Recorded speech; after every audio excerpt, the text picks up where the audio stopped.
സുഭാഷിതം digital ചാനലിലേക്ക് സ്വാഗതം. മരവാഴ, മരപ്പൊട്ടൻ എന്തൊക്കെയാണ് സുരേന്ദ്രനെ വിളിക്കുന്നത്?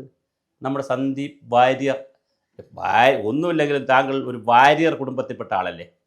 താങ്കളുടെ കൂടെയുള്ള വാര്യർ കുടുംബത്തിൽപ്പെട്ട ആളുകളെയൊക്കെ മുത്തശ്ശിമാരോടും മുത്തച്ഛന്മാരോടും ആളുകൾ അവരിങ്ങനെ നാവ് കൊണ്ട് ആരെയും തെറി, അവർ ദൈവത്തിലൊക്കെ വളരെയധികം വിശ്വസിച്ച് അമ്പലവും പൂജയും പോറ്റിയും ഒക്കെ ആയിട്ടൊക്കെ ഇങ്ങനെ നടക്കുന്നൊരു വാര്യന്മാരൊക്കെ അങ്ങനെയല്ലേ? അവരിങ്ങനെ ആരോടെങ്കിലുമൊക്കെ തെറിയൊക്കെ പറയും. ഇതൊക്കെ പാപമാണെന്ന് വിശ്വസിക്കുന്ന നിങ്ങൾ സുരേന്ദ്രൻ്റെ കൂടെ നിന്നിട്ട് പോയി, സുരേന്ദ്രൻ്റെ കൂടെ നിന്നിട്ട് പോയി മരപ്പൊട്ടൻ, മരവാഴ എന്തൊക്കെയാണ് വിളിക്കുന്നത് സുരേന്ദ്രനെ?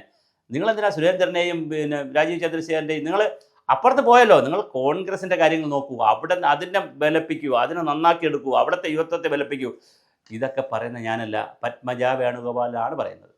പത്മജ വേണുഗോപാൽ അവരുടെ ഫേസ്ബുക്ക് പോസ്റ്റിൽ ഇട്ടിട്ടുണ്ട്, മരപ്പൊട്ട ഇങ്ങോട്ട് വിളിച്ചതിനെ അങ്ങോട്ട് വിളിക്കണം, ഞാൻ വിളിക്കുന്നില്ല, അല്ല പോഴ എന്നൊക്കെ താങ്കൾ വിളിച്ചു സുരേന്ദ്രനെ, ഞങ്ങൾ അങ്ങോട്ട് തിരിച്ച് വിളിക്കുന്നില്ല. വിളിക്കാൻ ഞങ്ങൾക്ക് അറിയാഞ്ഞിട്ടല്ല, എനിക്ക് വിളിക്കാൻ പറ്റില്ലല്ലോ, എൻ്റെ കൂടെ ഒരുപാട് പേരുണ്ട്, ഞങ്ങളെ കൂടെ വിളിക്കാൻ പറ്റണ നല്ല പയ്യന്മാരൊക്കെ ഞങ്ങളെ കൂടെ ഉണ്ട്.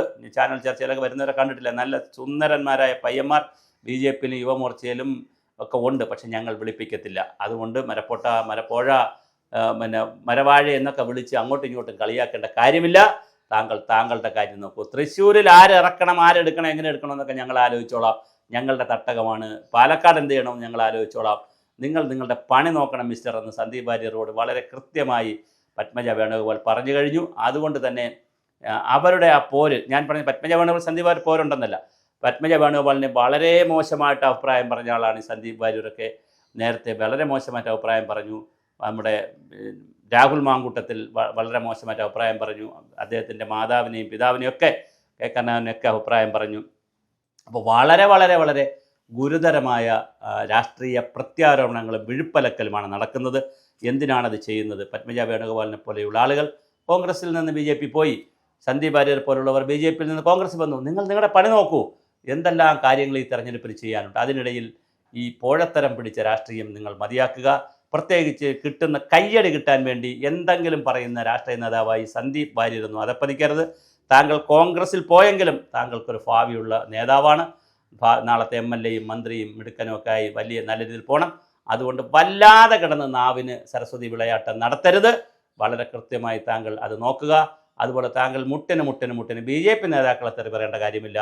അവരുടെ കാര്യം നോക്കട്ടെ, നിങ്ങൾ നിങ്ങളെ കാര്യം നോക്കുക. സുരേന്ദ്രൻ എന്നൊക്കെ പറയുമ്പോൾ എന്തായാലും അദ്ദേഹം പാർട്ടിക്ക് ഒരുപാട് ഹൈപ്പ് ഉണ്ടാക്കി കൊടുത്ത ആളാണ്. താങ്കളും കൂടെ നിന്നാണല്ലോ അത് ഉണ്ടാക്കിയത്. എന്നിട്ട് താങ്കളിപ്പോൾ ഇറങ്ങി നിന്നിട്ട് താങ്കൾക്കൊരു സ്ഥാനം കിട്ടാതിരുന്നപ്പോൾ കൃഷ്ണകുമാറും താങ്കളുമായിട്ടുള്ള ഒരു കുടിപ്പോരിൽ താങ്കൾക്ക് വേദിയിൽ സീറ്റ് തന്നില്ല, പാലക്കാട് ഉപതെരഞ്ഞെടുപ്പിൽ സീറ്റും തന്നില്ല, വേദിയിലും സീറ്റ് തന്നില്ല എന്ന് പറഞ്ഞുള്ള ഒരു തരം കുട്ടിത്വത്തിൻ്റെ പുറത്താണ് താങ്കൾ പുറത്തു പോയത്. എന്നിട്ട് താങ്കൾ ചെയ്തുകൊണ്ടിരിക്കുന്നത് ഒരു തരം നല്ല രാഷ്ട്രീയമല്ല, അതൊരു അധമ രാഷ്ട്രീയമാണ്, അശ്ലീല രാഷ്ട്രീയമാണ്. കോൺഗ്രസിനെ അതിന് വേദിയാക്കുന്നതിൽ ശരിയല്ല.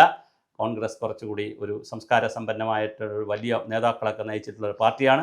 അതുകൊണ്ട് അവിടെ ചെന്നിട്ട് ഈ ഉമ്മാക്കികളൊന്നും കാണിക്കരുത്. അതുകൊണ്ട് താങ്കൾ കുറച്ചുകൂടി ജെൻറ്റിൽമാൻ ആവുക. താങ്കളുടെ നാവിനെ കൃത്യമായി പൂട്ടിടണം. താങ്കൾ സത്യസന്ധമായി രാഷ്ട്രീയമായ വിവാദങ്ങളോ ഇനി ആരെങ്കിലും ഈ BJPയിലുള്ളവരോ കേന്ദ്ര ഗവൺമെൻറ്റിലൊക്കെ നിൽക്കുന്ന ആരെങ്കിലും താങ്കൾക്ക് എന്തെങ്കിലുമൊക്കെ വിവരങ്ങൾ എടുത്ത് തരികയാണെങ്കിൽ അത് വളരെ കൃത്യമായി താങ്കൾ അഴിമതിയോ മറ്റു കാര്യങ്ങൾ വളരെ വിത്ത് ഡേറ്റ ഇൻഫർമേഷൻ വെച്ച് താങ്കൾ പറയൂ. അല്ലാത്ത പണിയൊക്കെ നിർത്തുന്നതല്ലേ, അല്ലെങ്കിൽ ഒരു നല്ല രാഷ്ട്രീയം കൊണ്ടുപോകുന്നതല്ലേ നമുക്കെല്ലാവർക്കും നല്ലത്.